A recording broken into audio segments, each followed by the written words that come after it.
আসন্ন লোকসভা নির্বাচনকে সামনে রেখে সিপিআইএমের বিশাল নির্বাচনীয় ভোট প্রচার একেবারে সরাসরি দেখতে পাচ্ছেন উত্তর পূর্বের রাজ্যে ত্রিপুরায়। নেতৃত্ব দিচ্ছেন প্রাক্তন মুখ্যমন্ত্রী মানিক সরকার এবং বিধায়ক জিতেন্দ্র চৌধুরী। সরাসরি সাব্রুম থেকে চুড়াইবাড়ি মা বোনেদের কান্না শুনি এই মুহূর্তে যে সিপিআইএমের দলীয় কর্মী সমর্থকগণ এবার সরাসরি হাতে লাল ঝান্ডা নিয়ে লোকসভা নির্বাচনকে সামনে রেখেই একেবারে ভোট প্রচার বলা যেতে পারে। উত্তর পূর্বের রাজ্যে ত্রিপুরায় অর্থাৎ বিজেপি কিন্তু দ্বিতীয়বার ক্ষমতায় এলেও শেষ পর্যন্ত এবার কতটা উজ্জীবিত হতে পারে বামপন্থীরা তা জিতেন্দ্র চৌধুরী সাব্রুমের তিনি বিধায়ক রয়েছেন। জনজাতি ভোটাররা কি লালের ওপর ভরসা রাখতে পারবে? কি বলছে জনগণ, এটা একটা দেখার একটা বিষয় রয়েছে। তবে মথা দল বিরোধী দল হিসেবে কাজ করলেও একত্রিতভাবে এবার সিপিএম শক্তি বৃদ্ধি পেতে পারে, এই কথা পরিষ্কারভাবে জানিয়েছেন জিতেন্দ্র চৌধুরী সহ বামেদের তরুণ তুর্কিরা রাজপথে একেবারে সরাসরি যেভাবে তারা প্রতিবাদ বিভিন্ন কাজের দাবি দেওয়া নিয়ে 100 কোম্পানি কেন্দ্রীয় বাহিনী ত্রিপুরাতে প্রবেশ করবে অর্থাৎ ত্রিপুরাতে আসবে অর্থাৎ 3রা মার্চ অর্থাৎ মার্চ মাসের 3 কিংবা 4 তারিখের মধ্যেই দেখা যাচ্ছে যে একেবারে জাতীয় নির্বাচন কমিশনের ফুল বেঞ্চ অর্থাৎ প্রতিনিধি দল তারা এসে খতিয়ে দেখবেন, এলাকা পরিদর্শন করবেন। কেননা লোকসভা নির্বাচনকে সামনে রেখেই এবার দলমত নির্বিশেষে এবার জাতীয় নির্বাচন কমিশন সরাসরি তারা প্রবেশ করবেন। একই সঙ্গে দেখা যাচ্ছে যে 543 আসনের মধ্যে উত্তর পূর্বের রাজ্যে ত্রিপুরার 2টি লোকসভা আসন, এবার 2টি আসনেই কিন্তু বামেরা একটা এগিয়ে থাকার একটা সম্ভাবনা বেশি।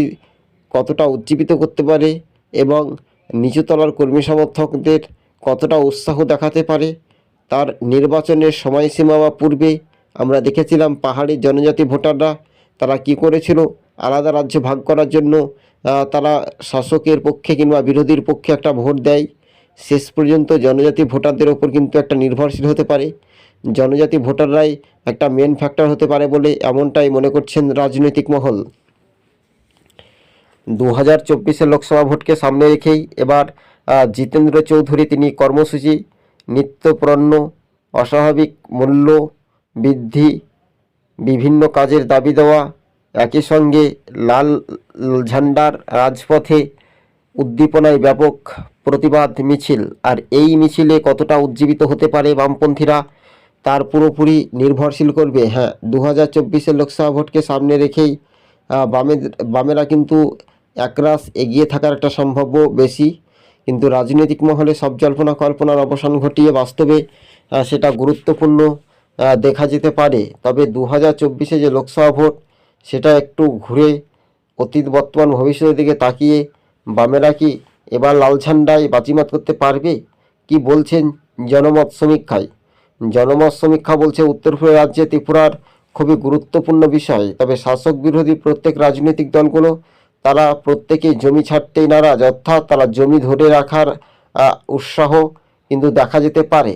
তবে সিপিআইএমের প্রাক্তন মুখ্যমন্ত্রী মানিক সরকারকে প্রার্থী দেওয়ার সম্ভাবনা বেশি রয়েছে বলে পশ্চিম ত্রিপুরা থেকে এমনটাই খবর পাওয়া যাচ্ছে। তবে লোকসভা নির্বাচনেই আমরা দেখেছিলাম যে বিরোধী জোট একটা হতে পারে, শেষ পর্যন্ত বিরোধী জোটও হচ্ছে না। উত্তর পূর্ব রাজ্যে ত্রিপুরাতে একলা চলো ডাক দেখা যেতে পারে। তাই এই মুহূর্তে রাজনৈতিক সমীকরণের মানচিত্র রূপরেখাগুলো আগামী কোন পথে এগিয়ে যাবে বা কোন পথে এগিয়ে যাওয়ার একটা সম্ভাবনা বেশি, তার ফলাফলের আপডেট কিন্তু সারা রাজ্যে জনগণ দেখতে পাবে।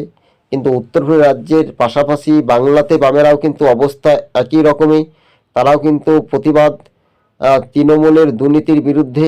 কেননা তৃণমূল সেই রকম উত্তর পূর্ব রাজ্যে ত্রিপুরাতে প্রভাব ফেলতে পারবে না, আঞ্চলিক একটা দল।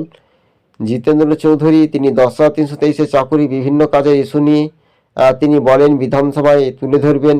শীতকালীন অধিবেশনে কিন্তু এবার শীতের আমেজ তো পালিয়ে এবার গরমের আবহাওয়া চেঞ্জ হচ্ছে বলে এমনটাই খবর যখন আমরা পাচ্ছি, তখন বাস্তবে যে রূপরেখাগুলো 2024 এবার একটা জনজাতি এলাকার ভাই বোনেদের শেষ ভরসা রাখতে পারবে কি জিতেন্দ্র চৌধুরী, এটা একটু দেখার একটা বিষয় রয়েছে। নির্বাচনের সময়সীমাটা খুবই গুরুত্বপূর্ণ, তাই সবুজবঙ্গ নিউজ আপনাদের সঙ্গে প্রতিবেদনটি আমরা তুলে ধরছি। তবে জনমত সমীক্ষা জনরসে দেখা যাচ্ছে যে ত্রিপুরার 2টি লোকসভা আসন কারা এগিয়ে থাকবে বা কারা পিছিয়ে থাকবে এটাই নিয়ে একটা ভাগ্য নির্ধারণ। 2024 লোকসভা নির্বাচনের একটা সময়সীমা বা গুরুত্বপূর্ণ বিষয়, কেননা 543-এর মধ্যে 2টি আসন তো খুবই হেভিওয়েট কেন্দ্র, পশ্চিম ত্রিপুরা ও পূর্ব ত্রিপুরা। পূর্ব ত্রিপুরায় এবার যে প্রতিমা ভৌমিক রেবতী ত্রিপুরা সাংসদ, এবং পশ্চিম ত্রিপুরায় প্রতিমা ভৌমিক তিনি নিজের মেয়েকেই চান ধনপুর থেকে জিতে। উপনির্বাচনে আবার হয়েছিল, সেখানে বিন্দু দেবনাথ জয়ী হয়েছিল বিজেপির প্রার্থী, কিন্তু এবার আবারও কিন্তু দেখা যেতে পারে অন্য একটি চিত্র। সরাসরি লাল ঝান্ডায় কতটা উজ্জীবিত হতে পারে এটাই এখন দেখার বিষয় রয়েছে। তবে সাবরুমের বিধায়ক, একমাত্র পাহাড় এডিসি থেকে বিধায়ক যদি আমরা দেখি তাহলে সরাসরি জনজাতি নেতার মধ্যে যে ভোটের শতাংশ বা ভোটের কিছু অংশের মানুষজন জিতেন্দ্র চৌধুরীর ওপর ভরসা রাখতে পারবে বলে এমনটাই খবর সূত্রে জানানো যায়। তবে হ্যাঁ, আপনি কি আমাদের ইউটিউব চ্যানেলের সঙ্গে নতুন দর্শক, অবশ্যই চ্যানেলটিকে সাবস্ক্রাইব করে সঙ্গে থাকবেন। খেলা হবে বলে যে সমস্ত রাজনৈতিক দলের যে স্লোগান সেটাই কতটা উজ্জীবিত হতে পারে, এবং রাজনৈতিক সমীকরণের মানচিত্রগুলো দেখা যেতে পারে যে আগামী কোন পথে এগিয়ে যাবে। এবার ত্রিপুরাতে জিতেন্দ্র চৌধুরী, তিনি প্রাক্তন সাংসদ এবং বর্তমানে বিরোধী হিসেবে যদি আমরা দেখি তাহলে বর্তমানে বিরোধী দলগুলো একত্রিত হবে, জোটবদ্ধভাবে কতটা এগিয়ে যাওয়ার একটা সম্ভাবনা বেশি। কিন্তু হ্যাঁ, এবার জনজাতি এলাকার ভোটারদের গুছিয়ে কি সিপিএমের দিকে টানতে পারবে জিতেন্দ্র চৌধুরী, মানিক সরকার, এটাই এখন দেখার বিষয় রয়েছে বলে এমনটাই মনে করছেন রাজনৈতিক মহল। প্রিয় দর্শক বন্ধুদেরকে আমরা আরও একবার জানিয়ে রাখি, এই মুহূর্তে সবচাইতে বড় খবর, বিগ ব্রেকিং নিউজ, 2024 লোকসভা ভোটে এবার ধামামা অফার। কেননা উত্তর পূর্বের রাজ্য থেকে এই রাজ্যগুলি মানুষের কতটা মন জয় করতে পারবে প্রতিটি রাজনৈতিক দলগুলো, সেক্ষেত্রে দেখা যাচ্ছে যে সিপিআইএম বনাম শাসক দলের মধ্যে যে লড়াই, সেই বুথ ফেরত সমীক্ষার ইঙ্গিতেও বলছে যে দেখা যাচ্ছে যে সরাসরি কিন্তু একটা নতুন সমীকরণ বা এই সমীক্ষাগুলো অনেকটাই ধারে কাছে পৌঁছে আনার দায়িত্ব কিন্তু বামপন্থীরা এগিয়ে যেতে পারবে কি, এটাই এখন দেখার বিষয়। ত্রিপুরাতে এবার সরাসরি জিতেন্দ্র চৌধুরীদের প্রতিবাদ লোকসভা ভোটকে সামনে রেখে